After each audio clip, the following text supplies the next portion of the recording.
Number 8 of the top 10 mistakes or opportunities, not teaching accountability. Now, this is one that is, just over the last few years, we really picked up on the significance of formally teaching this.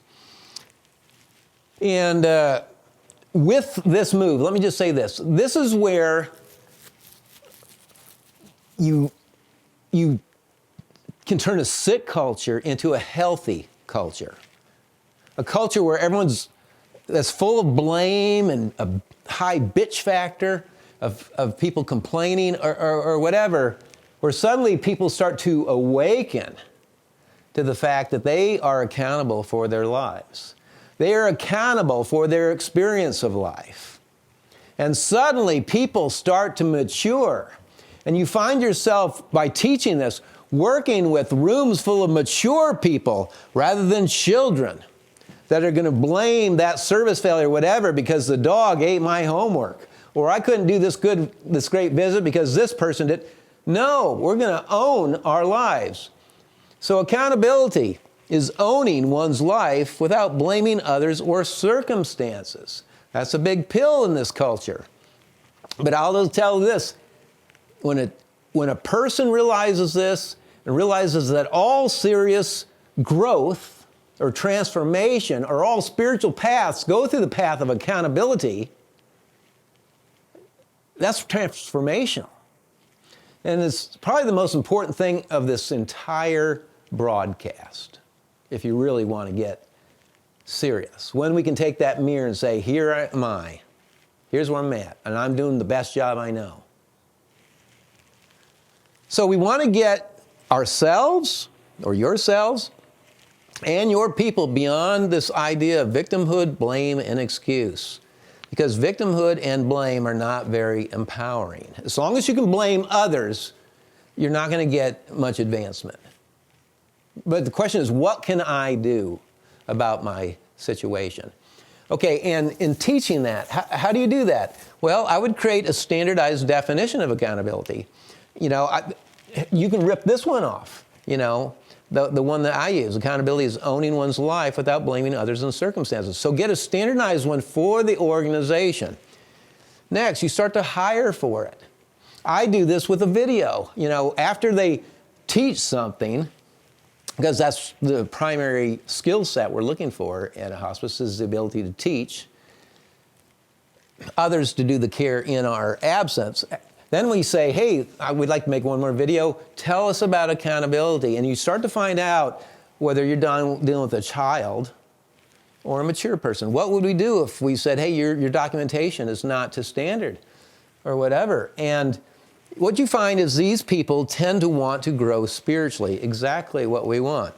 So you start to hire people that already are mature.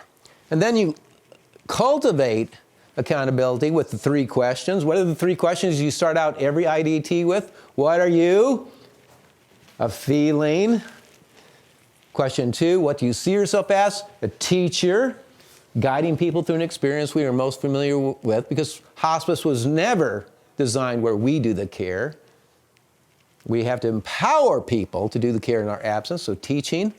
And the 3rd question is, what day is it? And all the clinicians at the IDT say, it's the best day of my life. And then you do a call out and say, what does that mean? That means I'm accountable. I'm accountable at minimum for my attitude towards life. I can hold a hostile view or have a much more warm feeling towards the world and all things in it. And at that point, that change of attitude, which all these things will run into, again, accountability. Accountability is a little bit of a put-off word, but it can be liberation, awakening, when you start to, again, just taking responsibility for where you're at, and again, your feeling towards the world, all of that. And at minimum, your accountability. Just like in Viktor Frankl's great book, after he got out of the concentration camp, Man's Search for Meaning, that the last of the human freedoms is the ability of one to choose one's attitude in any given situation. Okay, so the 3 questions. Every IDT, people are learning about accountability. They've seen it in the video here. And then you start to preemptively teach, where what I do is basically show in front of the class, I say, hey, your documentation is not this standard. And then you hit the play button on a pre-recorded thing, and you get the child. Or at first you get the mature employee that says, oh, my bad, I should have did that. I know better than do that. It won't happen again. And then you do it a second time.